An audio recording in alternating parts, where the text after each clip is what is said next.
thing when you're a team roper, you waste a lot of time when you're doing chores. Whenever you get a break, you always come out to your rope and dummy and practice the dummy.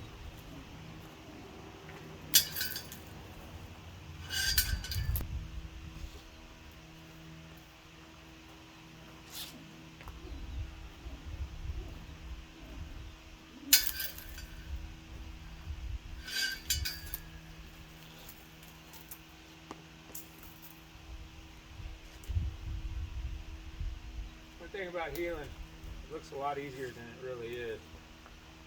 I struggle with my delivery.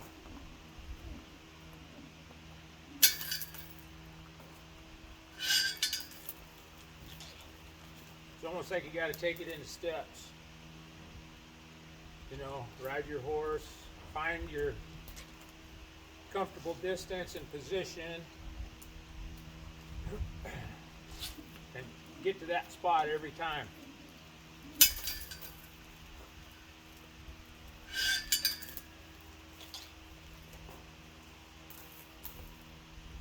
Last weekend I had a little girl, she's probably, I don't know, 12 or 13, Maya, I'm not sure your age, but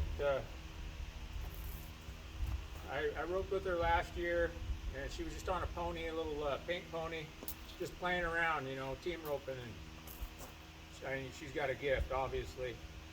So we were at a big roping up in Clark County, and she turned a steer that just was beautiful. I mean, I hadn't roped for a while, so I was kind of tentative on riding my horse, getting to my position, but everything worked out. She turned that steer so nice that when I came around the corner, this is what I was looking at right here. My horse went right to here. Normally Turtle likes to run right to the hip because he likes to bite the cows, but he ran right here. I could see both feet, and I was just able to place my loop. Stop, time. I mean, it was beautiful. I remember Ricky Green telling me about slow motion roping, being able to slow things down. That's probably the first time that's ever happened, where I could see everything. I could see the hop of the feet. I could see everything. And I'm hoping that I can get back to that again. But yeah, that was a really cool run. Funny about team ropers is they always remember their really cool runs. You know, you'll see a lot of guys go out there and they'll just catch. But you ask them and they'll tell you about, you know, just one really, you know, spectacular run where everything just worked out. And probably they got to that point where they could see everything in slow motion. I know it sounds kind of funny, but that's the way it is.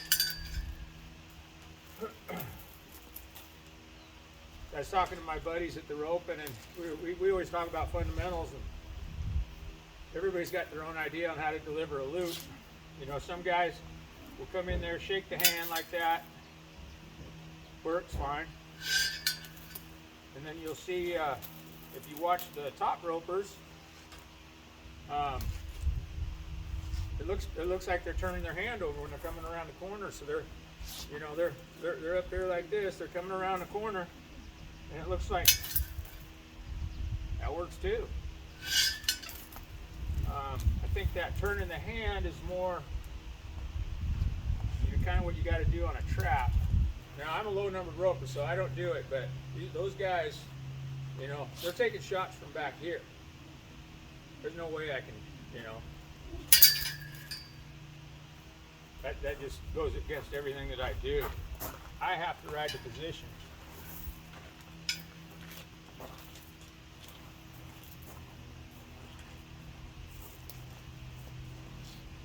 When I'm going down the arena,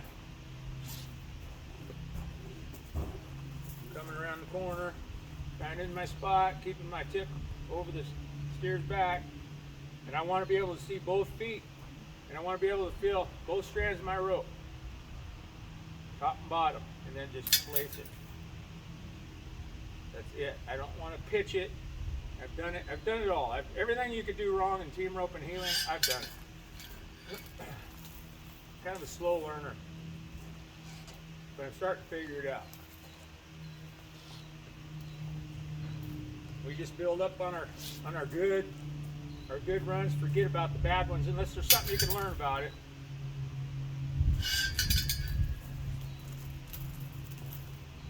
It's hard because, you know, you feel like when you miss, you're letting your partner down, but, you know, they miss too, and you just kind of got to move on from that and practice. If people know you're practicing, then they're going to rope with you. So now that I got a little bit more time on my hands, I'm going to practice more.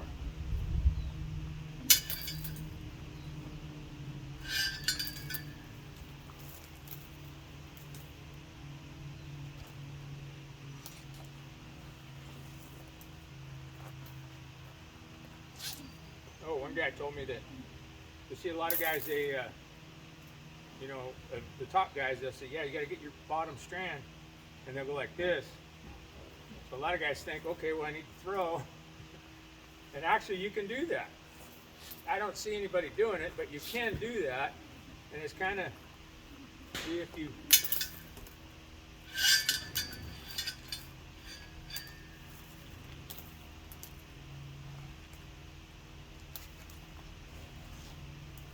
try it again.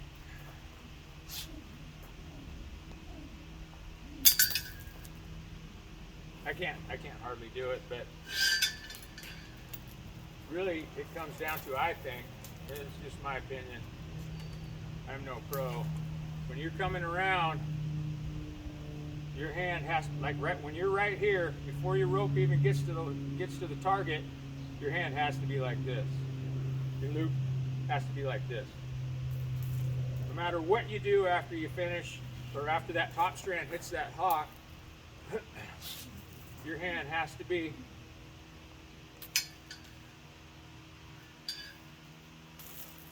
flat. Shaking hands, they call it.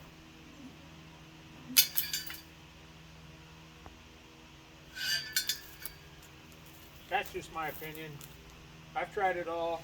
I went to a clinic one time. We were roping the dummy. I was struggling big time. And the instructor said, yeah, you're doing too much with your hands. I'm like, well, what do you mean? He says, well, you're tweaking it around when you get, when you're delivering. And then he would show me, he would do it slow, because I'm slow. So he'd do it slow, and he'd just like that, just let it go. Took me forever to figure it out. And some of you guys probably know what I'm talking about. But now I practice. I used to do it. The first healing video I watched was Walt Woodard. And if you've seen his video, he ropes completely different. And I tried to emulate him, and it didn't work for me. So what helps me, and it's a confidence issue, so what helps me with my confidence, when I'm practicing on the dummy, everything's got to be over-exaggerated, so I keep them feet really high so I can see everything there. And go slow, and then you can, once you get really good at it, you can drop the feet down and rope it as fast as you want. But I try to keep it slow. And here's another thing that some guys will say you have to do it, some guys don't. So hanging onto your rope when you deliver. So hanging onto your rope means hanging onto that. Now, Ricky Green taught that, but he was not dead set against it, or dead set for it. He was, if you roped like Jade Corkle, he lets go of everything. And a lot of them do, really. But their hand is right here. The rope is right here. So there's no reason to hang on to it. To be honest with you, I practice letting go of everything. I don't know what I do in a roping. I can't, I don't remember. Unless I got somebody filming it. But here again, here's hanging on to it. I'm hanging on to this rope here. And a lot of guys will say, well, yeah, you hang on to it, then you can adjust it this way and that way. Well, shoot, man, you're going 30 miles an hour and everything's happening so quick, you ain't gonna have time to play around with that stuff. I don't think. But I'm not a professional, so this is just the way I do it. I just drop it. Get this big old gate, because this is the top strand here. That's what catches the right foot. And then the bottom strand shoots through, and that's what catches the left foot. And guys will say, well, you know, it's simple. You know, when you talk to guys that are really good, they're like, man, it's so simple. And yeah, it is. So is breathing, unless you got emphysema. So it's not simple. It's hard. There's a lot of moving parts. Going down the arena, you know, wondering which way the steer is going to go, you know, worrying about your handle. And a lot of shots that I get are like this. The steers, they call that steer washing out like that. And usually when they're washing out like that, you know, I'll try to wait till they straighten out. But, you know, if you're riding your horse, you know, you can't ride up here and then turn like that. So you're riding in here like this. And what I have always done in the past, and it's always bit me, is try to get over the top of the steer and throw. And so yeah, my rope goes everywhere, hits the back, total mess.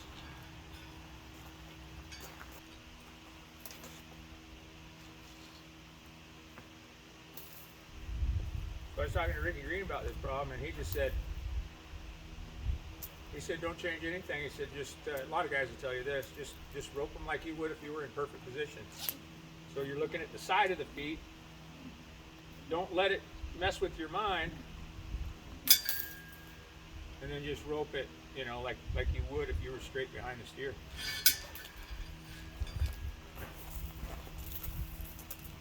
So I guess that's my thoughts on team roping, heeling.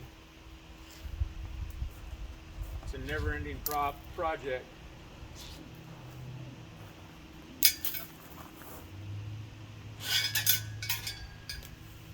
And you can see that I'm old enough now where I can tie off, so I don't have to worry about losing my thumb.